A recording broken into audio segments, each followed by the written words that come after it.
And this is how, and of course Isaiah and all the prophets were always trying to kickstart again the best in Judaism. So, but notice that it takes mystics to conjure up the imagination to reinvent, especially religion itself. And this is one reason I think why so much there is such a burning interest today in mysticism. I think that as Gaia herself realizing that if humans do not go deep and change their consciousness in a profound way, that Earth as we know it, and certainly the human species as we know it, is not sustainable, not in the way that we have known it. So I think we have all kinds of support at this time, and don't leave the angels out. Now that our cosmology is no longer about a machine universe, the angels are back, and they're busy, and they are our allies. We have many allies, and some of them are invisible, and don't underestimate that. I did a book with Rupert Sheldrake, the British biologist, on the physics of angels, and I love Rupert. He's so brave. He's a heretic among scientists, but he's also one smart guy, and I love his courage in doing a book on angels. Now, of course, part of the Christ story and the Jesus story is, as I allude to along the way, but I want to get more specific now, the prophetic dimension. What does a prophet do? Rabbi Hesher says the number one work of the prophet is to interfere.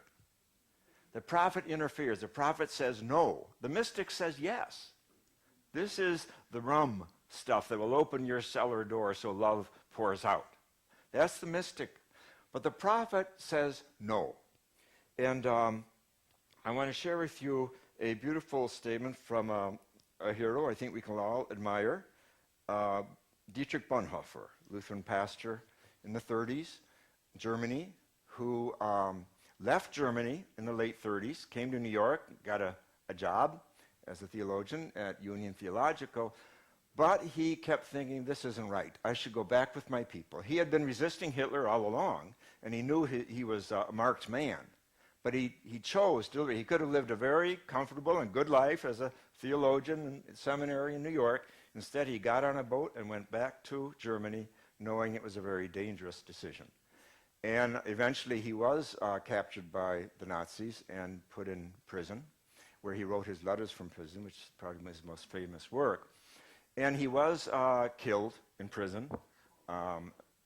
But many people don't realize he was killed about 11 in the morning, and at 2, the Americans liberated the prison. Yeah, so he missed survival by a couple of hours. But here is one thing he wrote, having taken on the Nazis from prison. He said, Christianity stands or falls. Now, I'm a Christian, so I want to read the word Christianity here. But if you're Jewish, you can substitute Judaism. If you're Muslim, substitute Muslim. If you're Buddhist, substitute Buddhism, because this is about all religion. Christianity stands or falls with its revolutionary protest against violence, arbitrariness, and pride of power, and with its pleas for the weak.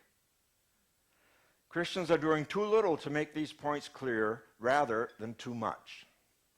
Christendom adjusts itself far too easily to the worship of power. Christians should give more offense, shock the world far more than they are doing now. Christians should take a stronger stand in favor of the weak, rather than considering first the possible right of the strong. That's from an authentic martyr of the 20th century. Those are powerful words. And those are the words of how everyone is called to be a prophet, not just Jesus. If we're all Christ, then we're all called to be prophet as well as mystic. And another word for prophet is spiritual warrior. Spiritual warrior. Outside the Bible, that's a more common phrase. It's the same thing. That warrior energy, the courage. I'm 71 years old in 2 days. And I'll tell you one thing I've learned in 71 years. That the number one sign of spirit is courage. I'm convinced of it. Where there is no courage, where there is cowardice, there is no spirit. And that's what I love about the Arab Spring and I love about Occupy movement. These are people, many of them young, not all, but most of them young, who are finding the courage to stand up to power. Think of Syria. Every day they march in Syria. They know 10 or 30 of them are going to be killed. And they keep marching. Why? Because they love justice more than their fear of dying. King was once asked, Martin Luther King was asked, how can you march in Skokie, Illinois, knowing people want to kill you? And his answer was, you have to love something more than your fear of death if you're going to live. You see that love, that's the mystical side. Love has to be so big that fear does not run things. And that is courage. Courage is two French words. Cœur, large, a big heart. And that, your expansion of heart comes from your mysticism, comes from the communion with beauty, with joy, with wonder, with gratitude and reverence. All that fills your heart. But then you move out in order to help others fill their hearts. And there you have to take on powers and principalities at times. That might make you shudder, but again, think of the early Christians. They did it, taking on the Roman Empire, being literally thrown to the lions, etc., etc. Liberation theology in these base communities in Latin America, amazing things. The year I was silenced by the Vatican, the present Pope, he was only chief inquisitor then, Ratzinger, I went to Latin America to meet with others down there who had been silenced, including a bishop, a holy bishop, Bishop Casadaliga, working in the Amazon. His parish was the Amazon. Defending the rainforest Indians, defending the rainforest, taking on the corporations that were tearing down the rainforest and destroying the Indians. His fellow priests and workers were tortured, one of them tortured to death in prison by the dictatorship of Brazil at the time. And when I was there, they were having a retreat for a week of the workers. They all came, about 250, I'd say, to this space where we were, and they had a retreat. And one night, they had a mass in a gymnasium, very simple mass in a gymnasium. At the end, everyone there was invited to come up and light a candle and name 3 people they knew personally who had been tortured and murdered. One fellow told me afterwards, the hard part was limiting it to 3. He said, I know at least 10 right off the top of my head. Now, these were ordinary people wearing jeans and T-shirts, just like you and me. And I was reminded of something, of how courageous our species can be. And this is the kind of time we are living in. We need spiritual warriors. We need prophets who carry the truth of the real meaning of Christmas, which is not about sentimentalism and not about baby Jesuses. Jesus was a baby once. Let's not get nostalgic. Nostalgia is not a virtue. Living in the past is not a virtue. Taking on the Spirit's work, that is virtue, and that is what all prophets engage in. Now, I'd like to share with you two brief films that I brought with me, because I think these are very wonderful stories here. So the first I'm going to show you is from a fellow named Adam Bucko. You're going to hear more about him. You can look up his foundation called the Reciprocity Foundation. It's online, Reciprocity Foundation. He's amazing. He's 35 years old. He's from Poland originally, went to New York with his family when he was 16, didn't know any English. Then he ended up in an ashram in India for 2 years, an ashram that specialized with street kids. Now he's been dealing for 6 years with street kids in New York City, young adults. He and I are writing a book together now on young adults and spirituality. We're defining young adult as 21 to 34. But we've also gone around and we're interviewing young adults about their spirituality, finding really interesting people and what they're thinking. But what I'm showing you here is this is one of the things he did with his street people. He's not going the normal route. He's following, well, frankly, he's following my pedagogy and teaching. Creativity is key to what he's doing. And teaching contemplation, teaching meditation, such as Tai Chi and yogans or physical meditations. Because these kids are very wounded. A lot of them have been alcohol or drugs or prostitution and so forth. But he's getting amazing results. They're very creative people. And he's gotten many of them jobs in the fashion industry in New York City. And he's gotten scholarships for some to the Florentine Art School in Florence. It's amazing what's happening. They did a movie of his work, and it was nominated for an Emmy this past season. Just a 20, 25-minute film, which you can see on his webpage. So if we could turn the lights down, what you're going to see here is an 8-minute film. He took these kids, most of them have never been out of New York City, to a Buddhist monastery in upstate New York for 3 days. And you're going to see the kids at the monastery. And you tell me if it's meaningful about mysticism in action today.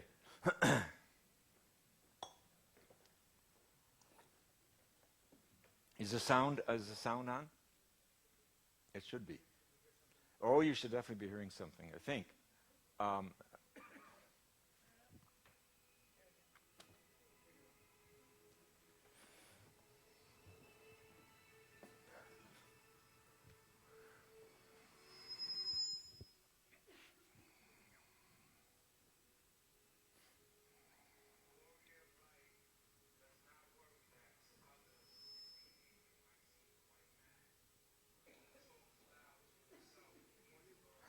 Can you turn the volume up? Or? No. Okay.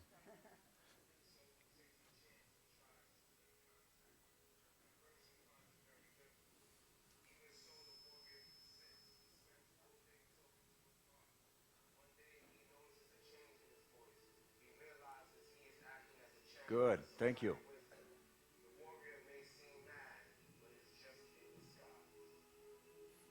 The warrior may seem mad, but is just a disguise.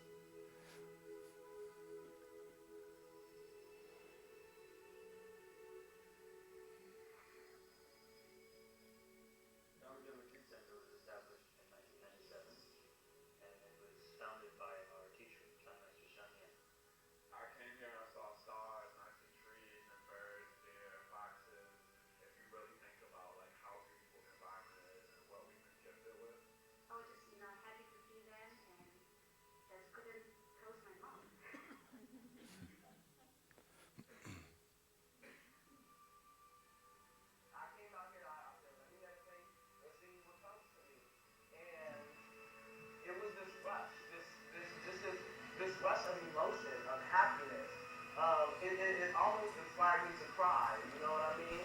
And it was happiness and positivity. And it was just, once I was able to get the noise out of my head, just this rush hit me.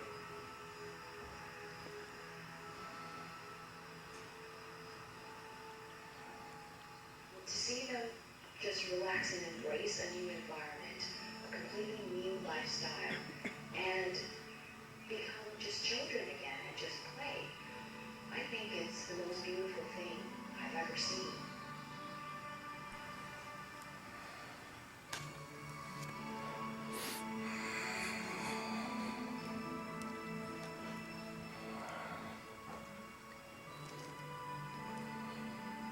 I feel so spiritual. I feel like I'm gonna sit up and levitate.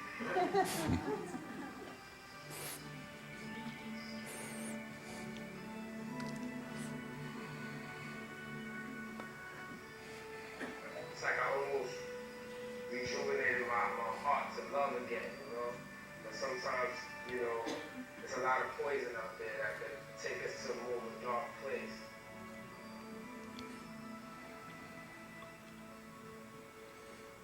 I'm used to a lot of unhealthy situations, a lot of negativity, and in this area, it brings me to a peaceful place.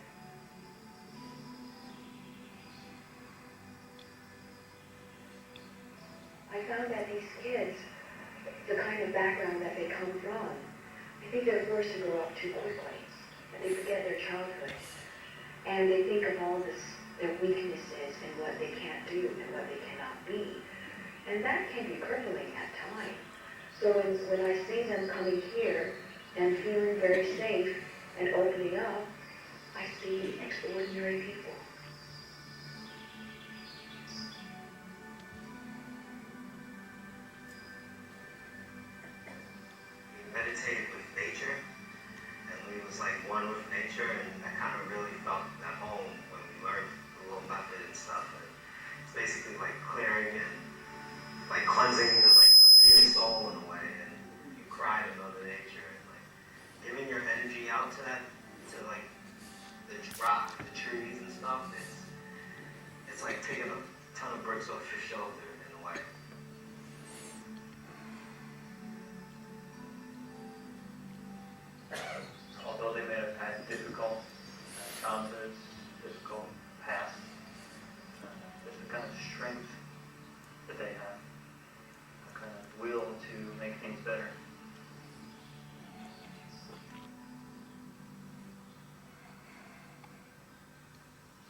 don't suffer for the past. But don't dream about the future. Just enjoy the present moment. The present moment is so good, you know. I just let go of. How are we doing time-wise? So When did we begin? We're right at 55 minutes. Oh, are we? Okay, so you might want And I just let this to Wind it whole up. experience sit in, and I just took every moment and into consideration. This is a whole new life for me. Reciprocity, it's like, you know,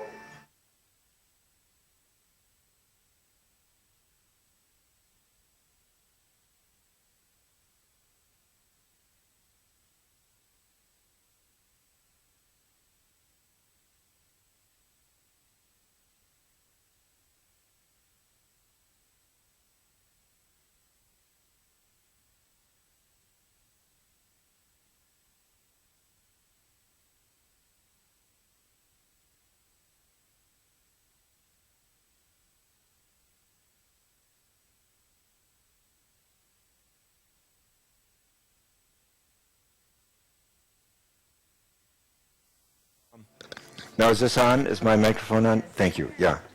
So that's a little taste of something that's happening, I think very positive and very concretely and very incarnationally, this time in the streets of New York City. Actually, after this retreat and 12 of the people from the streets were at that retreat, 4 of them came to Adam, the leader, and said, we want to take over this organization someday, not right away. But we feel so empowered by that retreat that we know we can be leaders. And that fellow toward the end was saying that too. They want to bring it to every city in the country. We don't have time. I also brought a little film with me, but I'll just tell you a bit about it briefly. I said I wrote 2 books this spring. One was The Christian Mystics, but the other was a book called The Pope's War. And I think it's very important to tell the truth of what's been happening the last 40 years at the upper echelons of the Catholic Church. And that's what I did in as dispassionate a way as possible on the book The Pope's War. And in the appendix of the book has a list of 92 theologians like myself who were silenced or expelled or kicked out. And since the book came out in English in the spring, that was 6 months ago, there are another 10, so it's already gone over 102. So the book was translated into German. In September it came out in German, and that had the full list of 102. But the translator wrote me, and she said, I'm in my 40s. She said, my generation, she's German, was promised never again fascism. She said, your book proves that fascism is back. It's back through the church, and especially the German wing of the church. And I have to say this, we're in Los Angeles. Opus Dei, I have a whole chapter on Opus Dei. It's one of these fascist movements that has been sponsored explicitly by the Vatican in the last 30 years, along with the Legion of Christ and Communion Liberation, 3 movements which I write about in that book. And it's very scary, because the Archbishop of Los Angeles, who will someday be a cardinal, the biggest diocese in North America, is Opus Dei. Now, I'm sure he's friendly and he's sweet and he's nice, fine.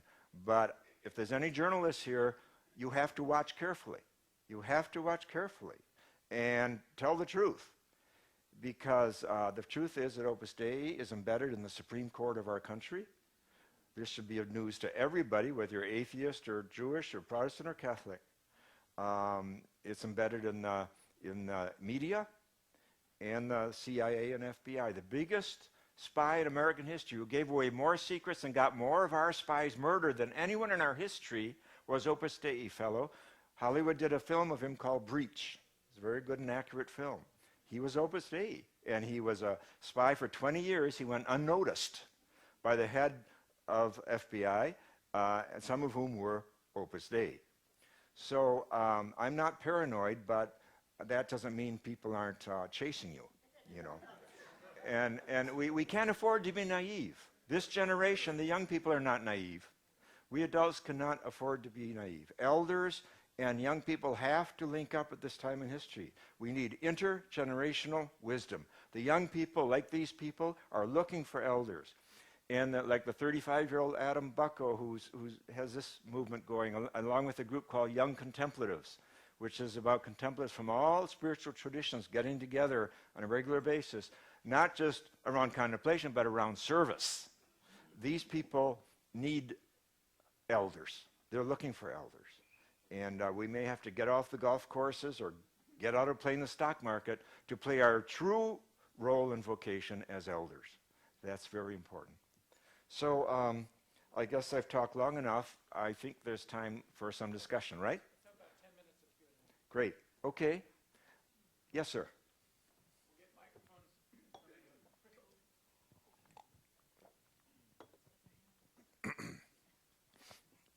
I was, that little film I brought that I can't show, is when I went to Rome this spring because the Italians translated one of my books into English. And while there, I took my 95 theses that I'd pounded at Wittenberg 6 years ago when Ratzinger made himself Pope, and I translated them into Italian, and we pounded them at Cardinal Law's Basilica on 10 a.m. on a Sunday morning. Cardinal Law is the Archbishop of Boston, who passed around pedophile priests, one of them who abused 150 boys, and he knew about it, and he passed them around from parish to parish in other dioceses. So I pounded these theses at his basilica there, and there were Vatican police in street clothes who beat up on my friend who was taking a film, and he had a big bruise on his back and all that. So it was an interesting encounter.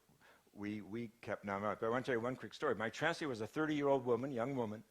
When we were beginning, and she pointed out, those people in dark glasses, they're Vatican police. There were other police dressed as police. And I said to her, just before we began, I said, "Are you scared?" And I love her answer. She said, "What we're doing is important. Someone has to do it. What will happen, will happen." Notice, she didn't say she wasn't scared, but because, courage is not being scared. Courage is acting out of your moral principles, and what happens will happen. It was a beautiful answer. Again, don't underestimate the courage of this younger generation. And it comes from spirit. Yes, sir. Yeah, I was pleased that you brought up the idea of reincarnation as being all of nature, and that, truly speaking, reincarnation is frozen spirit. And then you brought about the three names you mentioned, iconic prophets, Buddha, Jesus, and Prophet Muhammad. And in my talks on metaphysics, I always bring this up, that you see these iconic prophets, and you'll see Jesus in particular, let's say, is always very solemn. Have you ever seen Jesus dancing, singing, and joking and laughing? And then I bring up the point of Krishna, which is another, iconic, prophet. And he's always shown as laughing, dancing, womanizing. I mean, he has 3 wives and several girlfriends. His main squeeze, he never married, and they are venerated by 1 billion people. And he was a master politician, a fantastic scholar on the art of war and politics, and he was not beyond deception. The point is that he's trying to, in this carnal nature, the reincarnation of who we are all part of, that is as real. And so my question to you, I'm sure you've reflected on this, why is it that, was it curtailed by the church, or was Jesus really like that, and not just Jesus, even Buddha, for instance, aesthetics is the main thing, So I'd like you to say something. Okay, we don't have time to go into this in a long way because it's a really interesting question. But of course, when the stories were written about Jesus in the first century, his followers were under great stress. They were literally being persecuted by the empire, and there was also a split going on in the synagogue between those who were Jewish and wanted to remain Jewish, and those who were, well, expelled from the synagogue and so forth. So there was a lot of strife going on. So it wasn't a relaxing time historically for anyone. And also, Jesus died young, probably about 30. And obviously he had this mission that was obviously serious and ended very seriously. But there's more humor in the Gospels than one realizes. And when you go back to his original language, Aramaic, you see that he's playing with words all the time, for example.